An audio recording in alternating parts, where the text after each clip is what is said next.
On the seventh day of Christmas, my true love gave to me 7 swans a-swimming, which actually refer to the 7 gifts of the Holy Spirit, believe it or not.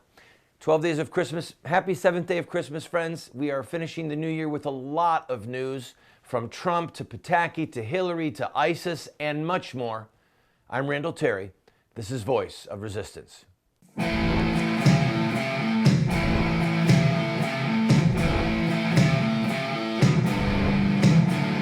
Those who forsake the law praise the wicked. Those who uphold the law resist them. Welcome to the Voice of Resistance. Here's your host, Randall Terry. If I could get just a little bit inspirational, maybe a little preachy, please remember, Christmas is a 12-day holiday. We in America get it wrong. We celebrate Christmas all the way to Christmas Day and then it's over. No, up till Christmas is Advent. We're looking for the coming of the Lord. And then Christmas Day is a long holiday. 12 days of Christmas. So surprise somebody and give them a gift during this time or sing them a song.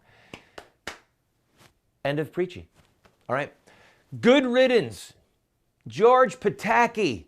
Goodbye. Former governor of New York. Crazy left-wing, should be a Democrat, Republican, has officially dropped out of the race. He never stood a chance. He was never running for president, okay?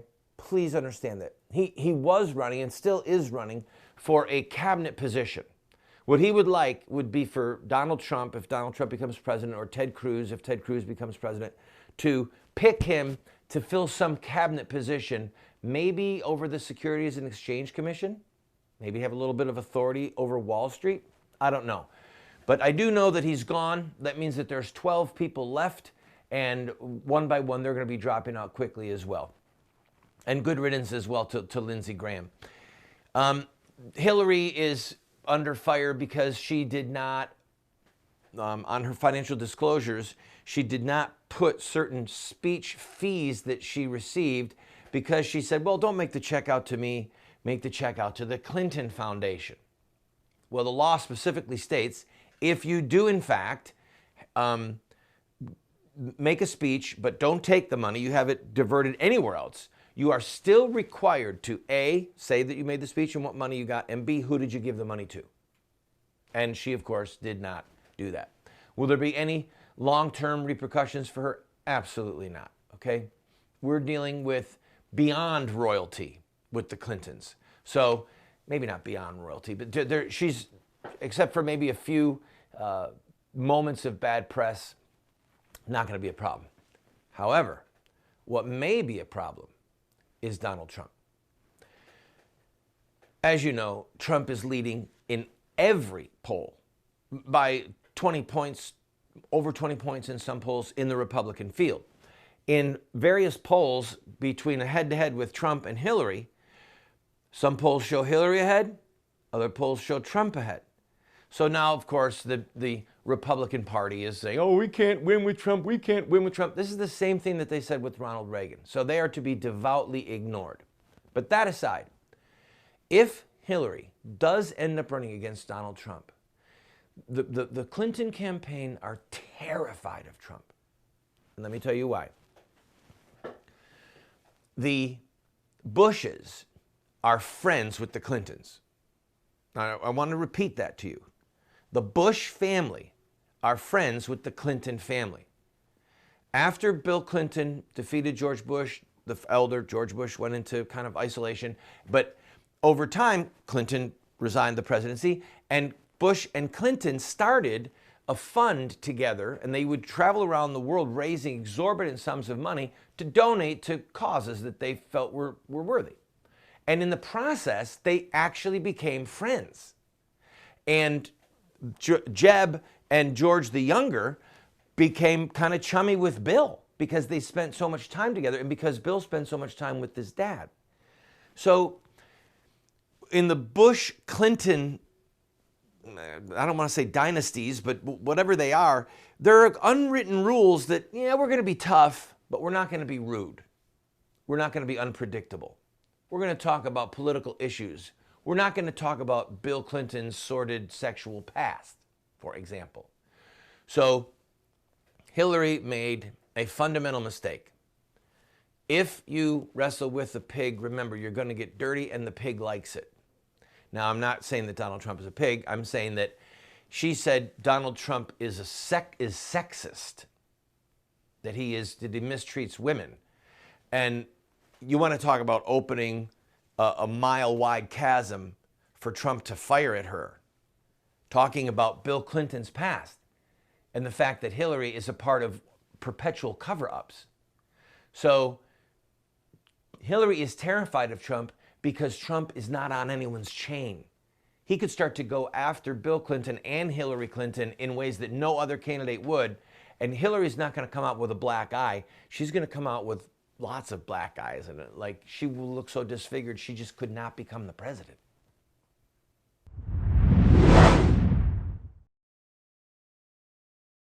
Thanks to friends like you, we have state-of-the-art cameras and state-of-the-art teleprompters and state-of-the-art gear here in the studio. We have one big need, however. We have not yet been able to upgrade our computers. The computers that we use for a television broadcast or to create a documentary are not like the kind that you can just go buy at Best Buy. They are expensive because it takes so much horsepower to create TV series and or documentaries.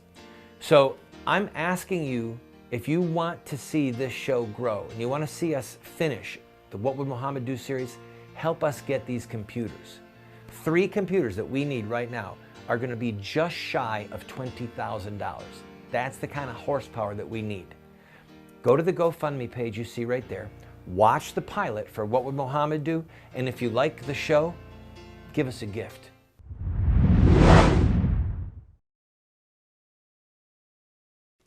And lest anyone say, did you just paint a picture of Hillary Clinton with black eyes and is this about female abuse? No, it's allegorical and every one of you knows it. But let me just point something else out. What Trump has done, in case you missed the news, Trump has started to go after Bill because of Hillary's comments about Trump. And well, I just saw this morning that one of the major Fox News contributors is going to be unrelenting against Hillary. She's a female. She's going to be unrelenting against Hillary, saying that she is a fake feminist. She's not really a feminist. She's a fraud. Because of this and other things. You know, like Hillary taking millions of dollars from the Saudis, who are one of the most oppressive regimes on the face of the earth for women, etc., etc. So anyway, we'll see what happens, but let's talk about Donald Trump for a minute. It is becoming likely that he will be the Republican nominee. Now, I know that it's too early to say that, but in some ways it's not, and here's why. He is so far ahead of the other candidates, even if Cruz beats him in Iowa, which could happen. Trump is ahead in New Hampshire. Trump is stomping everybody in South Carolina. So when you have the early states, Trump is way ahead of everybody in Florida. When you have these early primaries, it's not just that you get the delegates, but what happens is the money dries up for the other candidates. Because once people see that Rand Paul, for example, or Jeb Bush, just simply cannot win the nomination, the math isn't there. They're not going to say, oh yes, I'll give you my $2,400 check, and here's my wife's $2,400 check, the max amounts. They're not going to be maxing out on the individual contributions, and it's going to be really hard to find $250,000, $500,000, $1 million donors into the super PACs. Okay? So money is going to dry up very quickly for other candidates. Now, here's what you will see. You will see, oh, and by the way, and here's the other wild card about money. Trump has a bottomless pit. Do you understand? I don't think that people every once in a while will go, well, Trump doesn't have a big organization on the ground, or Trump hasn't spent money yet on advertising, and money is going to become an issue. Wake up. He's a multi-billionaire with enormous amounts of liquidity. He has a bottomless pit of cash to fund his own campaign. So there's no one that can outspend him. Think that one through. No one can outspend Trump. It doesn't matter if they're Republican or it doesn't matter if they're Democrat. But here is what could happen. You're going to see Christie stay in the race. You're going to see Rubio stay in the race no matter what. And what will happen is you will have behind closed door meetings with their staffs and very, very wealthy Republican donors who hate Donald Trump. And they will run right up against the edge of the law because the issue is who can talk to who. And that's some of the lines that have become blurred in recent years. But if Rubio says, look, just let everyone be known, I'm a party man. I'll work with Mitch McConnell. I'll work with Speaker Ryan. I'm your guy. Or if Chris Christie says, no, I'm your guy. I'm older, I'm smarter, I was an executive, chief executive in a state, I was the governor, I'm your guy. So you're going to have two men, Rubio and Christie, that could become the beneficiaries of massive sums of Republican establishment money into super PACs for the express purpose, listen to me, not of winning, but of keeping Trump, but for keeping Trump from getting enough delegates to win the nomination. That is their strategy they're talking about right now. They want to find one horse that they can bet on. Some of you don't remember, you're too young or you weren't paying attention. In 1976, President Ford was challenged by Ronald Reagan. And Ford won all of the early primaries. Everyone said, okay, he's the presumptive nominee. The end. Reagan, go ahead and drop out. Reagan said, no, I am not dropping out. And Reagan went on to start winning all of these late primaries. And when the convention began, Ford actually did not have enough delegates to become president or to become the party's nominee. And so they cut the deal, they brokered the deal, and Ford walked out as the nominee. Ronald Reagan left the stage, and Ford went on to get trounced by Jimmy Carter. There are people in America right now, very wealthy people, who don't give a darn about the Republican base. They could not care less. The rat's behind people who will do anything that they can to keep Donald Trump from becoming the nominee. And so what you will see is you will see one or two, Chris Christie or Marco Rubio, those are the two guys I'm putting my money on, who will become the holding pots for enormous sums of Republican establishment money to be put into super PACs just to wound Trump. Because in many of the states, they have to split the delegates.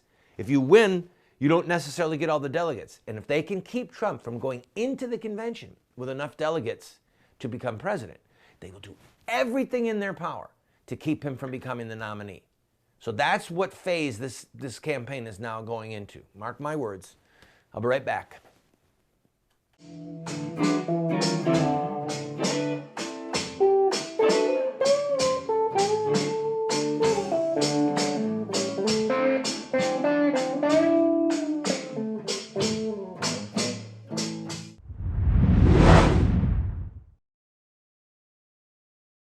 Christians must be involved in government, period. If Christians weren't involved in government, we would not have a United States of America. And there have been brilliant Christian minds over the centuries, such as John Locke, who is called the philosopher of American liberty. He was quoted by Clarence Thomas in his recent dissent on the homosexual marriage decision. If we don't understand John Locke, we don't understand the founding of America. I want to send you this book and my book, The Sword, subtitled The Blessing of Righteous Government and The Overthrow of Tyrants. I want to send you these two books for a gift of whatever you can afford. Pay the $8 shipping and handling, which does not cover our costs, and then give a gift of whatever size you want, and we'll send you these books. If you cannot afford anything but the $8, can't even afford that, write us a note, and we'll send them to you for free. I want you to have these books so that you can be better equipped to fight in the political arena. Come on, order them today.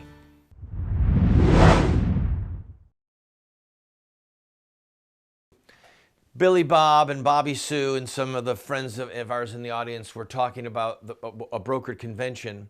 So what happens is if the Republicans go into the convention, they take the first vote based upon the delegates are there to represent the number of delegates from their state, all right? And let's say that it's 100 from XYZ state, and 70 of them are for Trump, and 15 of them are for Cruz, and 12 are for Christie, and 3 are for whoever. The first vote is fixed. No one can change their vote. They go represent. They're going with a sticker on them, okay? They're obligated to vote the way the primary turned out. But after that, if there is no winner of the convention, of the vote to become the nominee of the party, the person that actually is, here's the Republican candidate. If there's not enough votes to require, I think it's 2740 for the Republicans, it's over 2,400 delegates they have to have, then the people are free to vote for who they want to. And that's when the horse trading begins. That's when low-level corruption, bottles of booze, girls, boys, men, God save us from where we've gotten, or high-level corruption. If you do this, we'll see that this bill, if we get into power, we'll see that this money comes back to your area for this project that you want. We'll see to it that so-and-so gets to become the assistant secretary of the whatever. And genuine political horse trading happens. Listen, this is how President Lincoln became president, right? One of our most famous presidents. If my memory is correct, it was on the 10th ballot. There was no winner, and so they kept doing all this horse trading. And Lincoln's people were so shrewd or corrupt, depending on how you want to put it, they were promising people positions in the cabinet if they would throw their support behind Lincoln. And Lincoln, meanwhile, was sending messages to his representatives, do not obligate me to anyone for anything. And they ignored Lincoln. They ignored what he said, and they did exactly what they wanted. And they obligated Lincoln to have people in his cabinet who he probably would not have chosen. But they got that position because they cut a deal ahead of time to assure Lincoln the nomination for the Republican Party. So the problem is this. You and I, we're the unwashed Philistines at the gate. Okay, we're the rabble with pitchforks. And we scare the snot out of the establishment, the people who joke about how big their private jets are. Okay, we frighten them. And they hold us in great contempt. They think we're stupid. They think that we are, well, obviously we're not wealthy like them, so we're the plebeians, we're a different class to them, okay? We scare them. But if they can make it to the convention, we don't have the strings, we don't have the attachments, okay? All we have are our pitchforks. What are we gonna do? We don't have the connections at XYZ state capitol to say, if you'll do this, if you'll throw your weight behind Trump or behind Cruz, let's say that Cruz is the outside candidate and it's Cruz against Christie. I would take Ted Cruz in a heartbeat over Chris Christie, okay? But Cruz's people are not establishment people. They can't offer political bribes or political deals. They can't horse trade politically, because what do they have in their pocket? What are they going to pull out? Goodwill? We're going to save the republic? We need someone who will stand strong against ISIS? No, these Republican establishment people are thinking about money. They're thinking about multinational corporations. They're thinking about stocks. They're thinking about banks. They're thinking about regulations where they can tweak them just a little bit so that they increase their wealth, often at the expense of the guy with the pitchfork. So, mark my words, watch what's going to happen, and understand that those of us, the unwashed Philistines at the gate, if we don't win going in, chances are we're not going to be victors going out.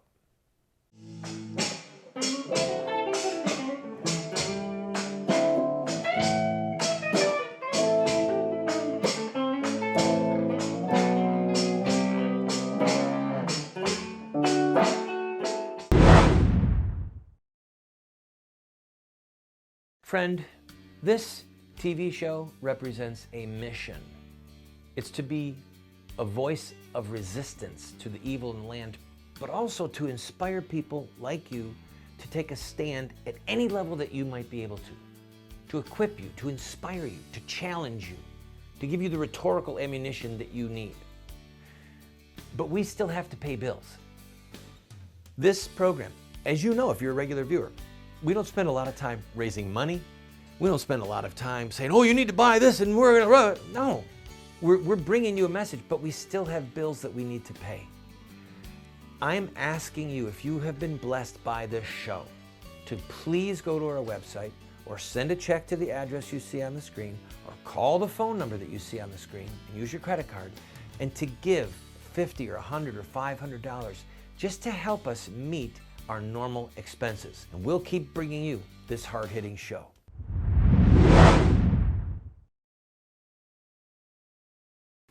I hope that you can join me tomorrow night. If not, it's New Year's Eve. Set your DVR and record the show, because I want to talk to you tomorrow in depth about the fact that we have lost the country. We have lost the country. And there's only going to be a few options of how we get it back, if we get it back. And I'm going to talk about Trump and how he may be a part of that. All right? So please, if you can join me tomorrow night, I would be honored to have you. If not, look for us online. Go to our website. You can watch all of our shows online. Let's talk for just a minute about Russia, to radically shift gears. As you know, ISIS released its new guidelines. Actually, they've been out for close to a year, and I covered them before, but somehow the State Department's translation made it news again, that they are explaining the rules of when ISIS warriors can have sex, rape their captors, okay? Now, one of the things that they said was that if you capture two sisters, you cannot have sex with both of them. You can only have sex with one of them. That's Islamic law. Now, where does that Islamic law come from? It comes from Mohamed. Because when Mohamed was given the two slaves from Egypt, the Coptic Christians, Maria was one of them, they were both sisters. And Mohamed took Maria as his sex slave and gave the other sister to one of his companions. So Mohammed's example, what he said, this is right, this is wrong, that is why the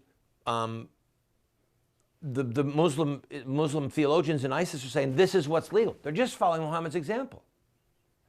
Another one of the edicts from this fatwa from ISIS about having sex with people is you have to wait for the woman to have her period so that we're sure she's not pregnant. Then you can rape her. Again, this comes right from the mouth of Mohammed. Those were his instructions to his men. Another one of the rules was if she's pregnant, you can't have sex with her until after the baby is born. Again, right from Mohammed, who said, do not mix the seed of a Muslim with the seed of an infidel. It's coming right from the founder of their religion.